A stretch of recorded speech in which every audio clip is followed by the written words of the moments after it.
Hello, and welcome to the North Coast Journal Preview. This is a show where we take a look at what's coming to this week's edition of the North Coast Journal. I am your host, Tanya Shrum, and we are joined by North Coast Journal's news editor, Thad Greenson, and our arts and features editor, Jennifer Fumiko Cahill. Welcome to you both. Hey, Tanya. How you doing? Hey, I'm doing great. How are you guys doing? Hanging in there. Every phone call I have with people when they're like, how are you? Everybody's like, Yeah, we've kind of switched away from living the dream, haven't we? A little bit. A little bit. Well, we're one foot in front of the other then. I'll take it. All right. Well, we have some really good news coming to the cover story this week by Kim Weir. And Thad, you're going to fill us in on the details. Yeah, this week is actually our annual green issue, so it's looking at various things environmental. And for the cover story for this week, Kim dove into a really cool prairie restoration project being taken on by the Yurok tribe.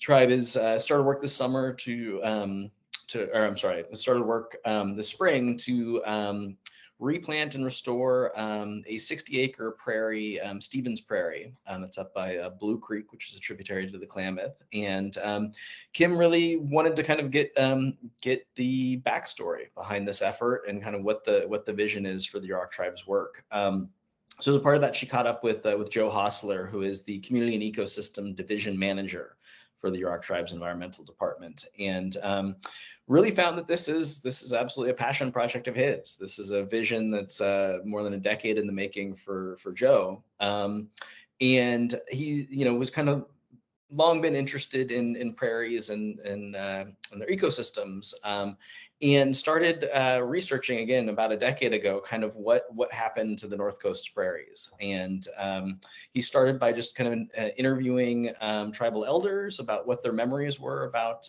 what prairies were in their youth, and then how the tribe used them and stuff. And then that kind of grew into, a much more scientific effort to kind of quantify what's happened to the prairies and the Yurok tribe's ancestral lands. And he did this, the tribe did this really cool kind of fact-finding effort where they compared aerial images, the earliest that they could find, which were from, I think, the 1940s, which is already, 90 years post-contact or something like that. But and compared those to current aerial images, and found that only 1% of the 3,500 acres of prairies and meadowlands that had existed in the tribe's ancestral territory were still present. And did some looking into just kind of the dramatic loss of biodiversity that's caused, and kind of his fact-finding effort coincided with the Yurok tribe's kind of doubling down on efforts to repatriate tribal lands, historic tribal lands, and gain control over more of their ancestral territory. And so he kind of thought, if we're getting these lands back, we should be revitalizing them. We should be kind of reforming some of these prairies and meadows that have been lost. And Stevens Creek is the first, such effort with boots on the ground and seeds going in and trees coming out and all that stuff, which is really neat. Well, and it's amazing. All of these land back pushes are spawning so much conservation among the tribal folks, and I am here for it. I'm so happy to see these efforts moving forward. Yeah, absolutely. It's funny. It's not. I don't think it's coincidental that the last handful of times I can remember, being here to talk about a good news story on our cover, it is a restoration effort led by the Yurok tribe. So this is getting started, and it's kind of like also going to feed into the work that they're doing with the Klamath. Yeah, there's some really neat overlap there. The specific restoration of Stevens Creek involved basically it's a prairie that I'm sorry, Stevens Prairie. It's a prairie that had been in the logging company's hands for quite a while, and they basically planted a grove of Douglas fir trees in the prairie. And as the story kind of describes in great detail, Douglas fir just have a very negative impact on prairie lands. They branch out. They grow in very bushy form when they're growing in open sun like that, and basically kill out all of the natural grasses and stuff like that would normally grow below them. And so the first step of this project was to remove 400 Douglas fir trees from this 60-acre plot of land, and at the same time, there's all kinds of watershed restoration efforts going on in the Klamath and its tributaries. And part of that is trying to create healthy spawning ground for salmon. And they need both shaded water, and they also need kind of nooks and crannies to hide in from predators. And so they've been taking actually these 400 trees and laying them across strategically across different tributaries in kind of newly opened spawning grounds due to dam removal, which is a very neat kind of reverberating impact of this project. Absolutely.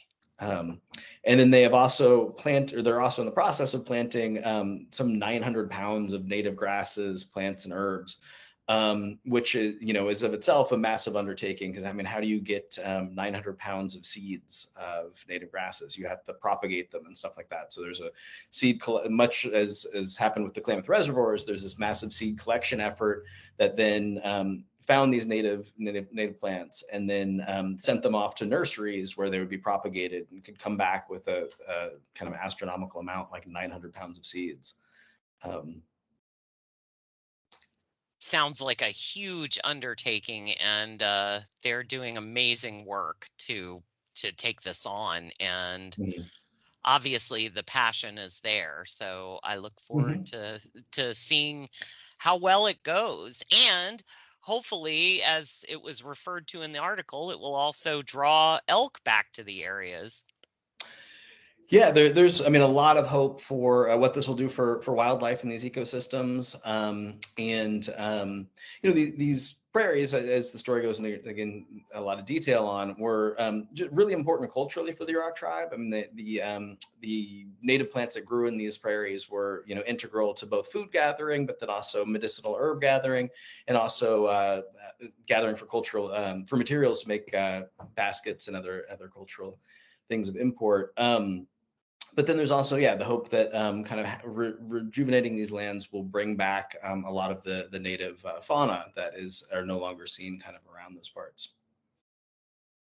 Absolutely. Well, before we move on, any final thoughts about this story? I think Kim did a wonderful job. She does a really wonderful job on so many things, but especially these kind of environmental stories that have just have so many layers to them. And so I'd really encourage folks to read the whole story, because I think it does give a really kind of complex view of both the importance of these types of prairies, meadows, and open spaces. And then also, just like I said, the massive effort that has gone into this project, and how the tribe hopes it's really, the first of many to restore these lands. Well, and this, coming this week after reading the big story from Grist last week, it's nice to see some green news that's not turning us all green with disgust. True that. There is still good work being done in some places. Absolutely. Well, and with that, unfortunately, we have to pivot to a story that we'd like to highlight before moving on to Jennifer that isn't as heartwarming as restoration of prairies. Do you want to fill us in on that news, Thad? Yeah, really, I think startling story for a lot of our readers. That's kind of still developing, but it was officially kind of announced yesterday by Sheriff William Hansel. Kind of put the community on notice that a process is underway to consider a residential placement for somebody who had been deemed a sexually violent predator by the state, and it's going to go to a public hearing before a Superior Court judge in May 7th, I believe. But basically, the state has granted a petition filed by Richard Stobaugh, who is a convicted serial rapist of a series of just awful crimes in the late 80s. And he's been incarcerated since then, and in 2012 was designated a sexually violent predator, which is kind of a special designation that allows the state to involuntarily commit somebody to a state mental hospital when they have committed sexual assault crimes, and also have been evaluated by two psychologists who found that they have a mental illness that makes it incredibly likely that they'll reoffend, basically. And so since he was incarcerated from 1988 to 2012 in state prison, in 2012, he was sent to a state mental hospital in Coalinga, and has been residing there. He's not been under treatment for any mental illness associated with sexual violence. He has opted not to go through those treatment programs. But the law provides that every couple years, I think every 2 years, folks who have received this designation can petition the court to basically overturn it. And he did that several times unsuccessfully. And then in December, got a Humboldt County Superior Court judge, Caleb Cockrum, to sign off on his petition, which means that he is ordered released from state custody into a 1-year kind of monitoring program, which includes a residential placement. And so the state has deemed a single family home in Manila as a suitable location for him to move into. And like I said, that will go into a hearing in May, in which a judge will either sign off on that or tell the state that they need to find a different location for him. And this has happened before, and other arrangements were made, correct? Yeah, this happened. There was a case that got a lot of media attention a handful of years ago. I think it started in 2016, concluded in 2020. There was a man, Joshua Cooley, who similarly had been designated a sexual predator or sexually violent predator. And there was a series of, I think, 6 or 7 proposed placements in Humboldt County that the state put forward. And each time, due to community outcry to a huge degree, the judge deemed those placements inappropriate, and kind of sent the state back to the drawing board, to the point where ultimately in 2021, Judge John Feeney reversed his previous order, in part because he felt that there just wasn't a suitable placement to put Mr. Cooley in. And he remains in the state hospital in Coalinga today. And I mean, obviously the public can make their voices heard at this hearing in May. Mm-hmm. But there's definite concerns about this case as far as obvious schools in Manila. And it doesn't speak well when I feel like the person doesn't want to seek treatment. So I hope everybody, especially folks that were around in the 80s that might remember this case, make their voices heard. Yeah, I think there's a lot of reason for community concern. I should add, Sheriff Hansel said that if folks email the district attorney's office to weigh in with their concerns, the district attorney plans on submitting all of those emails that they receive as a part of the kind of the official case file for consideration by the judge. But I know we're out of time here, but I'll just close by saying, I have, unfortunately, in covering courts in Humboldt County for 20 years now, I have looked at a lot of sexual assault cases, a lot of cases of sexualized violence, and I found the stuff that in Mr. Stobaugh's past, is the cases that I read about in 1988 and 81, just beyond the pale of anything I've seen before. Just really frightening. And he was diagnosed a sexual sadist, and it seems to the pattern of behavior seems to fit that. And I mean, by his own comments, doesn't seem like he's that repentant. I mean, for all the stories that we've covered with redemption arcs, this doesn't necessarily seem like it fits into that category. So it is alarming. Yeah, I would agree with that. Well, Thad, thank you so much for bringing this to the community's attention. And I hope everybody will think about attending if this is something that they care to speak about. And with that, we're going to shift over to Jennifer, who's going to talk some more green. And Jennifer, you want to fill us in on some healthy choices at the table? Yeah, I feel like the only way to shake that last one off is maybe with the good vibes of Simona Carini. Simona wants to take care of us as always. And the weird little tradition that has happened is every time we have the green issue, I end up getting Simona on board and she writes something about vegetarian cooking and especially things that are good for us. But it's kind of a nice way to remember that not every meal has to be a meat meal. And that is sort of indisputably better for the planet if we cut back on how much meat we're consuming. So let's talk about leafy greens, because Simona, when she is not out writing, by the way, she has a lovely book of poems. She is at a farmer's market hoarding greens. Did you get there and there's no greens left? Simona's been here. So, and she actually tells a story in this about how she was traveling and she had delays and she ended up in her hotel room exhausted. You know how it is. You arrive somewhere and everything's closed and there's nothing to eat. And then she remembered, oh, I brought greens with me, because of course she did. Thad was proofing the story and he was like, yeah, I'm not at all surprised that Simona travels with greens. But listen, she's going to live forever. She's going to bury us all. So she is sharing this week a version of a Italian dish called tortino di spinaci, which is kind of like a frittata, but not quite. A frittata is very eggy, right? It's like an omelet that's baked in a pan practically with potatoes and all kinds of things in it, a brunch fave. But this only has one precious little egg in the recipe. You're welcome, people who are struggling to pay for eggs. So this recipe has a lot of greens, and she has leeway for what kind of greens you want to use. A lot of greens, and she talks about the prep work and how much effort it takes to soak, rinse, chop greens, etc. But once you do it, in for a penny, in for a pound. You might as well do all of them when you get home from the farmer's market or from the store or from your garden or whatever. And you just like put on some music, prep all your dang greens, get it all done, and you're free.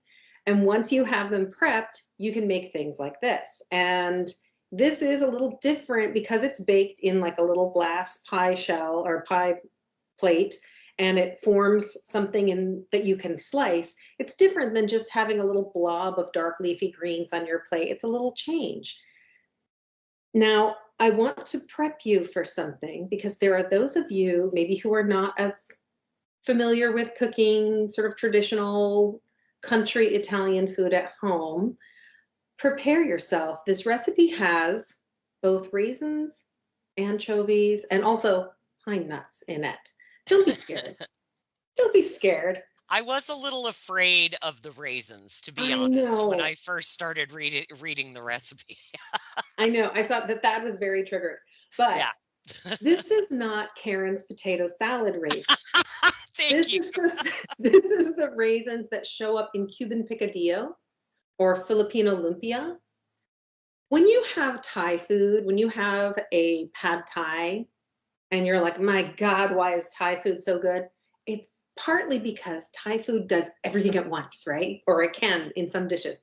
Pad Thai is sweet and salty and sour and everything. A little bit of bitterness, a little bit of spice. Likewise, the reason that you love Caesar salad in a restaurant in a way that you can never love it from a bottle at home is anchovies. Oh, Even all when you day. can't deal with someone in the room putting an anchovy on a slice of pizza, that's me, by the way. I am putting the anchovies on my pizza. Even if you can't deal with eating straight anchovy adds an umami quality, that sort of depth of feeling, that wonderful flavor enriching, fatty, meaty, satisfying tomato sauce satisfaction that comes from a flavor into a salad dressing that you can't really fake another way. You can do some vegetarian substitutions, but doing any kind of a real Caesar salad, anchovy is really making it happen for you. Likewise, the balance between a caper and a raisin is what shows up in Cuban picadillo and in other Italian dishes. It's the balance of the sweet and the salty and the sour, but it's very light. The amount that's going in this dish is very small, but it adds complexity. And it's the difference between when you eat something made at home with an easy recipe that you got online and having something in a restaurant where somebody is taking the extra time and doing maybe less Instagram friendly recipes. Trust me on the anchovies, the raisins, the pine nuts, and the capers. You will thank Simona. And you will also thank her because you can play around with this recipe. Whether your CSA box has that, I see you. I see the fear of the burden of summer CSA. You're excited about it, but you're frightened too. What if they give me 60 pounds of kale? What do I do? This is a lot of escarole, you guys. Sometimes greens get sort of dropped on us and we're like, okay, I can only make so much Portuguese soup. I can only make so much just steamed greens. My family is turning on me. This is where Simona comes in. I strongly recommend going and looking through her whole catalog of vegetarian dishes to save you as the summer vegetables start to come in, because they're coming. And I mean, I am very interested in this dish. It definitely sounds like something to give a shout, give a try. Um, Yes. I'm all for anchovies and pine nuts, so I'm in. And also, But I like, was scared of the raisins. I was like, maybe a drizzle of honey instead, but but also consider this. Like, if you could have something that's a little bit similar to a frittata instead of a salad for lunch on some days, because sometimes you're like, oh, the sad salad. I think it's a nice change up. It's another way to eat your vegetables without feeling like, a gopher. or Bugs Bunny. That's what I always think when I'm sitting here eating a carrot whole. I'm like, I'm just doing my Bugs Bunny impression. You believe it, Doc. Well, and we have a wonderful button for the show. Jennifer saves us with her satirism again. I don't know if I'm saving anyone, but Well, I'm you're bringing smiles to all of our faces. so while people are doing, I love that Kim is out here learning about, researching, and interviewing people about the important environmental work being done in local prairies to improve our planet, our ecosystem, and all the animals and insects that live in Humboldt with us. I wrote something snarky about the forest. So I imagined the Department of Government Efficiency, which, depending on which lawsuit you're looking at, is or is not headed up by Elon Musk. And yes, don't write in to tell me I say his name wrong. I know I do. Musk is running through all different departments with really not the kind of authority a person should have, in my understanding of it, and going into areas that they don't understand and gutting staffing, making all kinds of crazy sweeping choices, pulling out DEI or things that are considered DEI measures that are beneficial. And so I just took that approach to the forest and imagined what it would be like if they sort of applied the same reckless abandon to forest efficiency. For example, I don't know if you heard about it, but President Trump seems to think that the reason that we have wildfires is because we don't keep the forest floor clean. and that we need to sweep it of debris. And so those animals who have not been pulling their weight in that respect will be terminated for incompetence. They're gonna go to the gulag. Well, Right. I think we talked too much about the delicious greens, and I ran you out of time. So everybody needs to go and read Jennifer's article. It's amazing. It's exactly what we need, and it's not muskrat love. So with that, we're going to have to run out of time this week. And the current edition of the North Coast Journal is available tomorrow on newsstands, or of course you can find it online at northcoastjournal.com. Thank you to Thad and Jennifer for another lovely show and another great article. My name is Tanya Shrum. Thanks for listening and staying informed and supportive of our North Coast community.